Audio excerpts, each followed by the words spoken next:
If you observe people closely, you will discover that there are some who are successful and others who are not. And that some are growing while others are not. Those that are growing both spiritually and materially know certain laws of how life works. They are aware of the rules of life to some extent. Even if they cannot put the said laws to words, however, they have figured out things like where your attention goes, results flow. On the other hand, those that have stopped growing are living as if they are carrying out a prison sentence.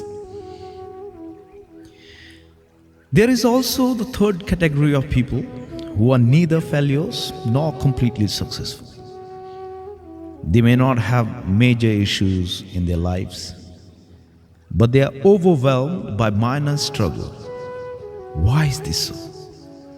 There is a law of creation that brings about this difference in people. This law of creation is: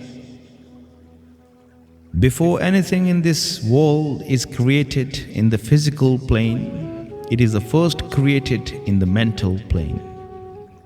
This is the fundamental thought rule.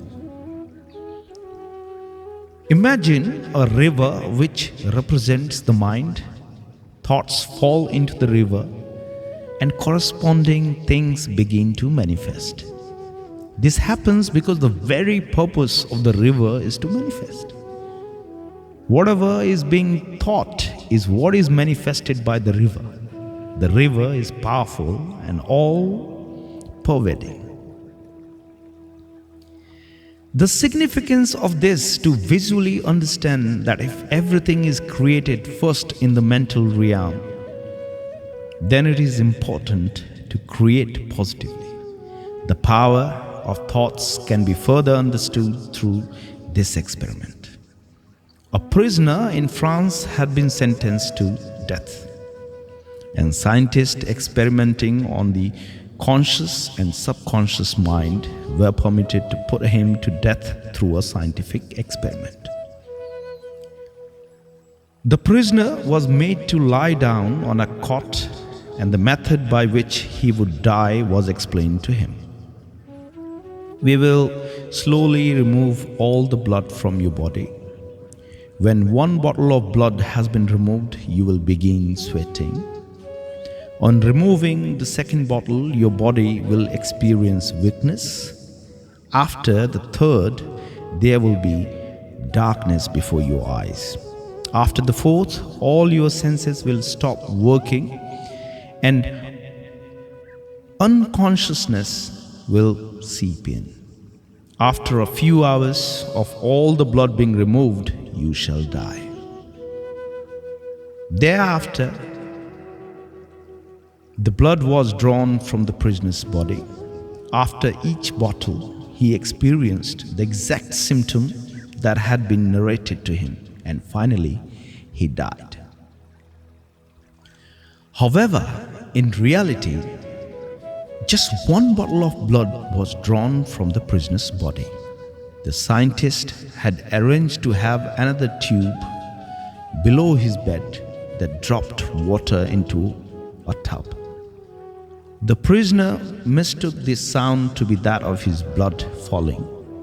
He was constantly thinking, all the blood is being drawn from my body and I am dying. This is the thought that was going on in his mind, and it is that which caused him to die. This was an example of how thoughts first arise in the mental plane and then manifest in the physical plane. Various other experiments also demonstrate this principle.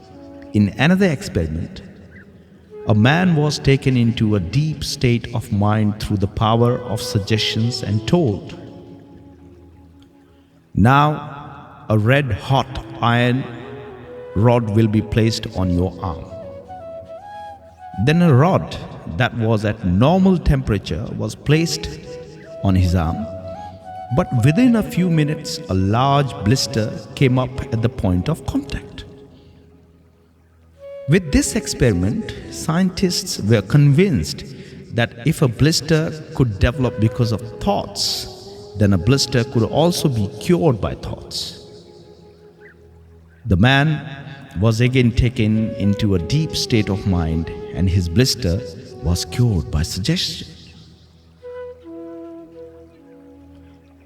Remember, your body is made up of 5 elements: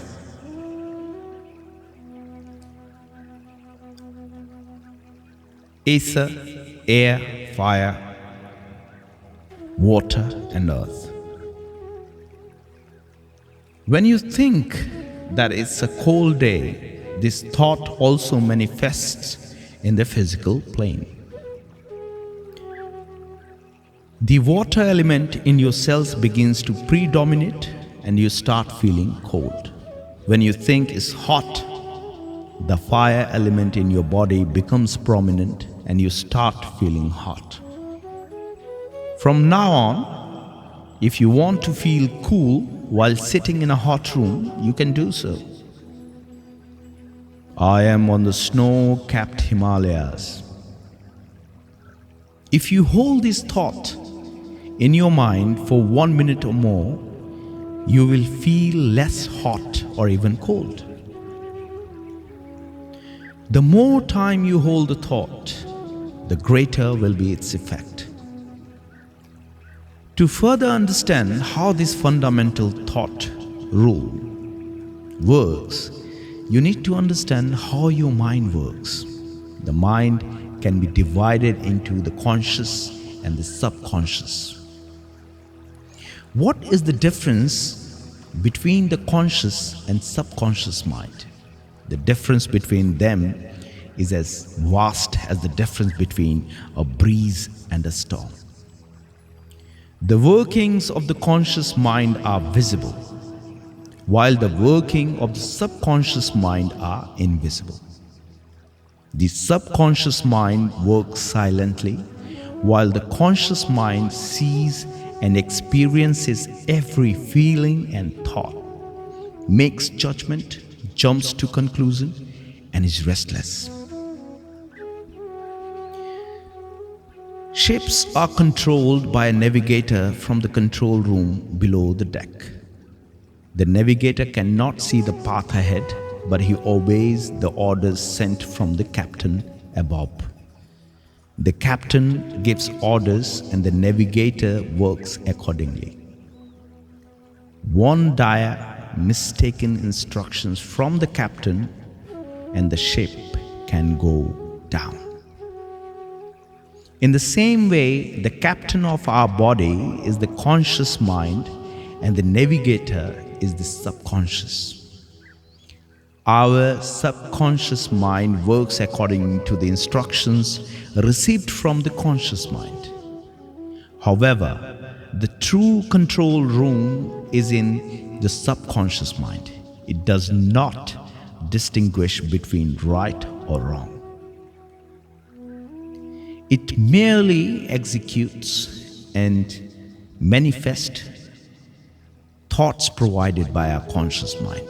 If our subconscious mind receives a wrong instruction, in this case thoughts such as I can fall sick, I am poor, I can fail, these thoughts may turn into reality.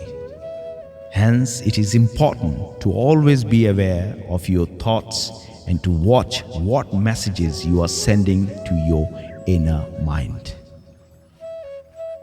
The relationship between the body and the mind runs deep, and all thoughts, whether positive or negative, impact your health.